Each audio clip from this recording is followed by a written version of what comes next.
ಎಲ್ರಿಗೂ ನಮಸ್ಕಾರ. ಇನ್ಫೋಸ್ಟ್ರೀಮ್ ಯೂಟ್ಯೂಬ್ ಚಾನಲ್ಗೆ ಎಲ್ರಿಗೂ ಸ್ವಾಗತ. ಈ ವಿಡಿಯೋದಲ್ಲಿ ನಾವು ಟ್ರಾನ್ಸಿಸ್ಟರ್ ಆಸ್ ಎ ಸ್ವಿಚ್ ಬಗ್ಗೆ ಡಿಸ್ಕಸ್ ಮಾಡ್ತಾ ಹೋಗೋಣ.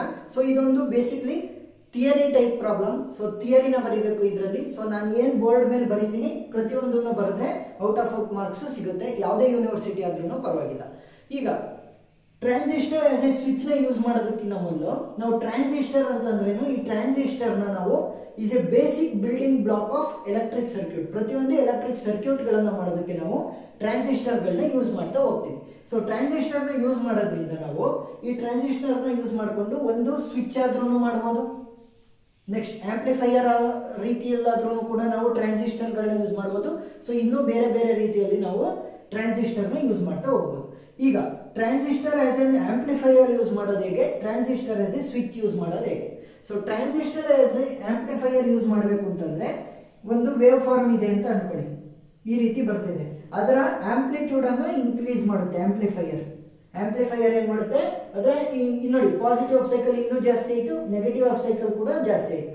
ಆ ರೀತಿ ಆಂಪ್ಲಿಫೈ ಮಾಡೋದಕ್ಕೆ ಅಂದ್ರೆ ಈಗ ನೀವು ಮೈಕ್ ನ ಯೂಸ್ ಮಾಡ್ತಾ ಇರ್ತೀರಾ, ಮೈಕ್.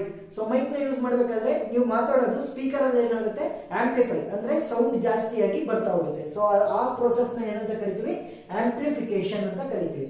ಸೊ ಆ ಆಂಪ್ಲಿಫಿಕೇಶನ್ ಮಾಡೋದಕ್ಕೆ ಈ ಆಂಪ್ಲಿಫೈಯರ್ ನ ಯೂಸ್ ಮಾಡ್ತೀವಿ. ಈ ಆಂಪ್ಲಿಫೈಯರ್ ಅಲ್ಲಿ ಟ್ರಾನ್ಸಿಸ್ಟರ್ ನ ಯೂಸ್ ಮಾಡಿರ್ತೀವಿ.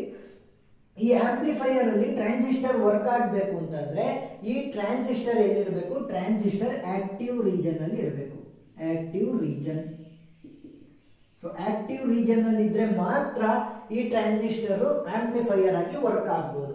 ಸೊ ಆಕ್ಟಿವ್ ರೀಜನ್ ಅಂದ್ರೇನು ಅದನ್ನೆಲ್ಲ ಹಿಂದ್ಗಡೆ ವಿಡಿಯೋಗಳಲ್ಲಿ ಡಿಸ್ಕಸ್ ಮಾಡಿದ್ವಿ. ಆ ವಿಡಿಯೋಗಳ ಲಿಂಕ್ ನಾನು ಡಿಸ್ಕ್ರಿಪ್ಷನ್ ಅಲ್ಲಿ ಕೊಟ್ಟಿರ್ತೀನಿ. ಈಗ ನಾವೇನ್ ಮಾಡಿದ್ವಿ, ಆಂಪ್ಲಿಫೈಯರ್ ರೀತಿಯಲ್ಲಿ ಹೇಗೆ ಟ್ರಾನ್ಸಿಸ್ಟರ್ ವರ್ಕ್ ಆಗುತ್ತೆ ಅಂತ ಬೇಸಿಕ್ ಆಗಿ ಸ್ವಲ್ಪ ನಾಲೆಡ್ಜ್ ಅನ್ನ ತಗೊಂಡ್ವಿ. ಇವಾಗ ಮೇನ್ ಕಾನ್ಸೆಪ್ಟ್ ಏನು, transistor as a switch.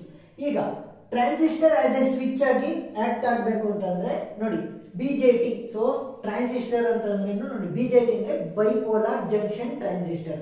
Transistor ಅಲ್ಲಿ ಬೈಪೋಲಾರ್. ಸೊ ಬೈಪೋಲಾರ್ ಅಂತ ಅಂದ್ರೆ ಪಿ ಟೈಪ್ ಎನ್ ಟೈಪ್ ಎರಡನ್ನೂ ಕೂಡ ನಾವು ಯೂಸ್ ಮಾಡ್ತಾ ಹೋಗ್ತೀವಿ. ಸೊ ಅವಾಗ ನೋಡಿ, ಎರಡು ಟೈಪ್ ನಾನು ಯೂಸ್ ಮಾಡ್ತಾ ಹೋಗ್ಬೋದು. ಒಂದು ಬಿಜೆಟಿ ಇನ್ ಕಟ್ ಆಫ್ ರೀಜನ್, ಇನ್ನೊಂದು BJT in saturation region. BJT in cut off region ಅಲ್ಲಿ ಯೂಸ್ ಮಾಡಿದ್ರೆ ನನ್ನ ಸ್ವಿಚ್ ಏನಾಗುತ್ತೆ, ಓಪನ್ ಸ್ವಿಚ್ ಆಗಿರುತ್ತೆ. ಏನಾಯ್ತು, open switch. So open switch ಆದ್ರೇನು ಯಾವುದೇ ಆಪರೇಷನ್ಸ್ ನಡೆಯಲ್ಲ. ಸೊ ಓಪನ್ ಸ್ವಿಚ್ ಅಂತಂದ್ರೆ ಯಾವುದೇ ಆಪರೇಷನ್ಸ್ ನಡೆಯಲ್ಲ. Next ಬಿಜೆಟಿ in saturation region. Saturation region ಅಲ್ಲಿ ಏನಾಗುತ್ತೆ, ಕ್ಲೋಸ್ಡ್ ಸ್ವಿಚ್ ಆಗಿ ಆಕ್ಟ್ ಆಗುತ್ತೆ. ಕ್ಲೋಸ್ಡ್ ಸ್ವಿಚ್ ಅಂತಂದ್ರೆ ನಮ್ಮ ಆಪರೇಷನ್ ಆನ್ ಆಗ್ತಾ ಹೋಯ್ತು. ಸೊ ಇದು ಆಫ್ ರೀತಿ, ಇದು ಆನ್ ರೀತಿ. ನೋಡಿ, ಆಫ್ ಸ್ವಿಚ್ ನ ಆಫ್ ಮಾಡ್ದಂಗೆ, ಇದು ಸ್ವಿಚ್ ನ ಆನ್ ಮಾಡ್ದಂಗೆ. ನೆಕ್ಸ್ಟ್ ಈ ಟ್ರಾನ್ಸಿಸ್ಟರ್ ಗಳನ್ನ ನಾವು ಸ್ಟಡಿ ಮಾಡೋದಕ್ಕೋಸ್ಕರ ಕಾಮನ್ ಎಮಿಟರ್ ಕಾನ್ಫಿಗರೇಷನ್ ಅನ್ನು ತಗೊಂಡಿದ್ದೀವಿ. ನೀವು ಕಾಮನ್ ಬೇಸ್ ಕಾನ್ಫಿಗರೇಷನ್ ಆದ್ರೂ ತಗೋಬಹುದು, ಕಾಮನ್ ಕಲೆಕ್ಟರ್ ಕಾನ್ಫಿಗರೇಷನ್ ಆದ್ರೂ ತಗೋಬಹುದು. ಕಾಮನ್ ಎಮಿಟರ್ ಕಾನ್ಫಿಗರೇಷನ್ ಅಂದ್ರೇನು ನೋಡಿ, ಎಮಿಟರ್ ಇದೆ, ಇದು ವಿ ಇನ್ ವಿ ಔಟ್. ಸೊ ಇದು ಇನ್ಪುಟ್ ಮತ್ತೆ ಔಟ್ಪುಟ್. ಇನ್ಪುಟ್ ಮತ್ತೆ ಔಟ್ಪುಟ್ ಮಧ್ಯ ಕಾಮನ್ ಆಗಿರುವಂತದ್ದು ಯಾವುದು, ಎಮಿಟರ್. ಅವಾಗ ಏನಂತ ಕರಿತೀವಿ, ಕಾಮನ್ ಎಮಿಟರ್ ಕಾನ್ಫಿಗರೇಷನ್ ಅಂತ ಕರಿತೀವಿ. ಇದರಲ್ಲಿ ಇನ್ಪುಟ್ ಏನಾಗಿರುತ್ತೆ, V in. So input voltage ಏನು, ವಿ ಇನ್.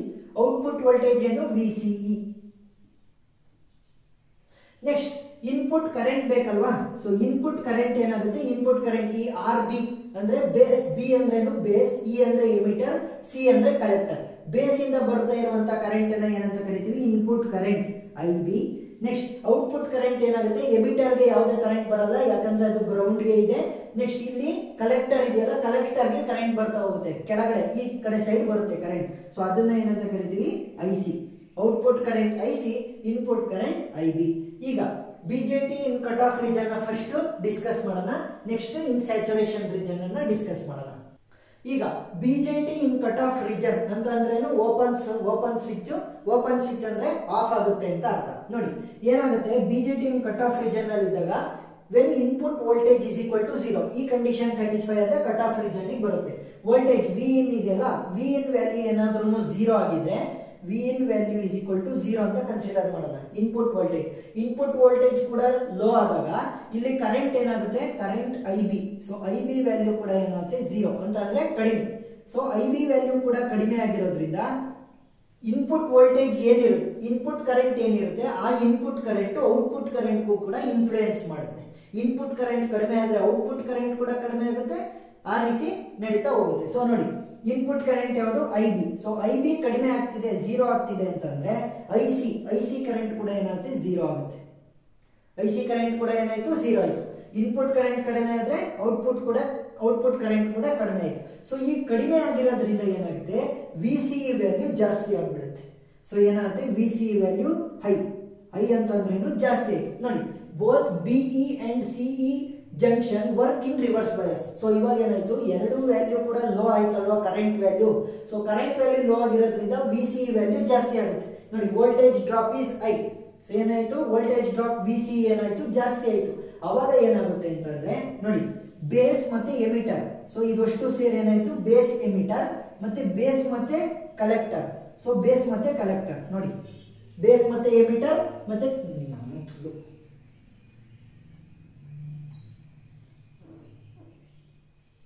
ಸೊ ಈ ರೀತಿ ಆದಾಗ ಏನಾಗುತ್ತೆ?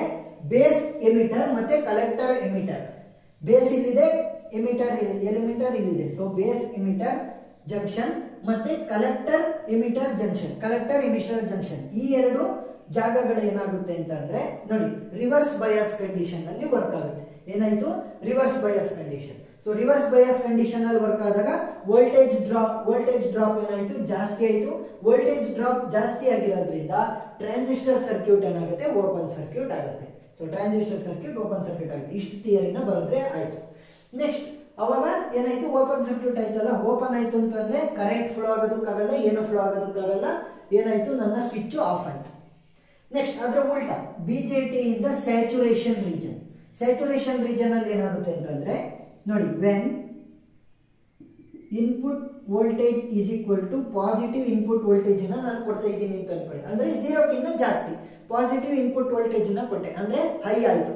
ಸೊ ಇವಾಗ ಏನಾಯ್ತು? IB ವ್ಯಾಲ್ಯೂ ಕೂಡ ಜಾಸ್ತಿ ಆಯ್ತು, ಅಂದ್ರೆ ಇನ್ಪುಟ್ ಕರೆಂಟ್ ವ್ಯಾಲ್ಯೂ ಜಾಸ್ತಿ ಆಯ್ತು. ಇನ್ಪುಟ್ ಕರೆಂಟ್ ವ್ಯಾಲ್ಯೂ ಜಾಸ್ತಿ ಆದ್ರೆ ಔಟ್ಪುಟ್ ಕರೆಂಟ್ ವ್ಯಾಲ್ಯೂ ಕೂಡ ಜಾಸ್ತಿ ಆಗುತ್ತೆ. ಸೊ ಏನಾಯ್ತು? IC ವ್ಯಾಲ್ಯೂ ಕೂಡ ಜಾಸ್ತಿ ಆಗುತ್ತೆ. IC ವ್ಯಾಲ್ಯೂ ಕೂಡ ಲಾರ್ಜ್ ಅಂದ್ರೆ ಜಾಸ್ತಿ ಆಯ್ತು. IC ವ್ಯಾಲ್ಯೂ ಮತ್ತೆ IB ವ್ಯಾಲ್ಯೂ ಎರಡೂ ಕೂಡ ಜಾಸ್ತಿ ಆಗಿರೋದ್ರಿಂದ, ಇನ್ಪುಟ್ ಮತ್ತೆ ಔಟ್ಪುಟ್ ಕರೆಂಟ್ ವ್ಯಾಲ್ಯೂ ಜಾಸ್ತಿ ಆಗಿರೋದ್ರಿಂದ ಏನಾಗುತ್ತೆ? ನಮ್ಮ ವೋಲ್ಟೇಜ್ ಡ್ರಾಪ್ ಕಡಿಮೆ ಆಗುತ್ತೆ. ಏನಾಯ್ತು? ವೋಲ್ಟೇಜ್ ಡ್ರಾಪ್ ಕಡಿಮೆ ಆಗುತ್ತೆ. VC is equal to VCC ಅಂತ ನಾನು ಬದಲಿಬಹುದು. ಸೊ VC is equal to VCC is equal to negligible, almost 0 ಅಂತ ನಾವು ತಗೊಳ್ಳೋಣ. ಯಾಕೆ?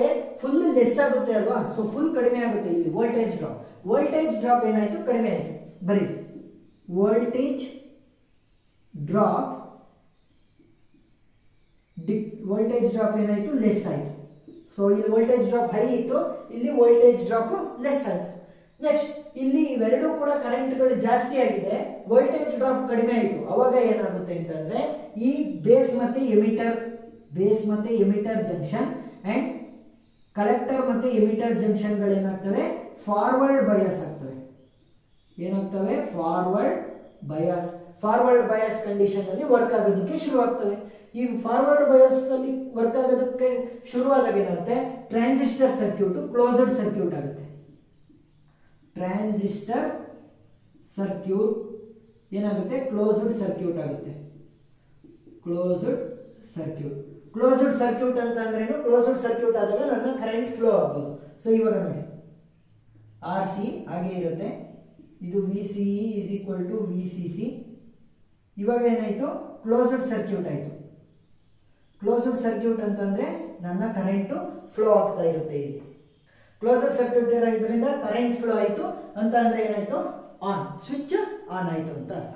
So transistor as a switch ಅರ್ಥ ಆಗಿದೆ ಅಂತ ಅನ್ಕೊಂತೀನಿ. ನಾನು ಏನು ಇಲ್ಲಿ ಥಿಯರಿ ಬರೆದಿದ್ದೀನಿ, ಇಷ್ಟು ಥಿಯರಿನ ನೀವು ಬರೆದ್ರೆ ಫುಲ್ ಮಾರ್ಕ್ಸ್ನ ಕೊಡ್ತಾ ಹೋಗ್ತಾರೆ. ಸೊ ಈಸಿಯಾಗಿ ಅರ್ಥ ಆಗಿದ್ರೆ ಪ್ಲೀಸ್ ಸಬ್ಸ್ಕ್ರೈಬ್ ಮಾಡಿ, ಲೈಕ್ ಮಾಡಿ. ಏನಾದ್ರೂ ಡೌಟ್ ಇದ್ರೆ ಕಮೆಂಟ್ ಸೆಕ್ಷನ್ ಅಲ್ಲಿ ತಿಳಿಸಿ. Thank you.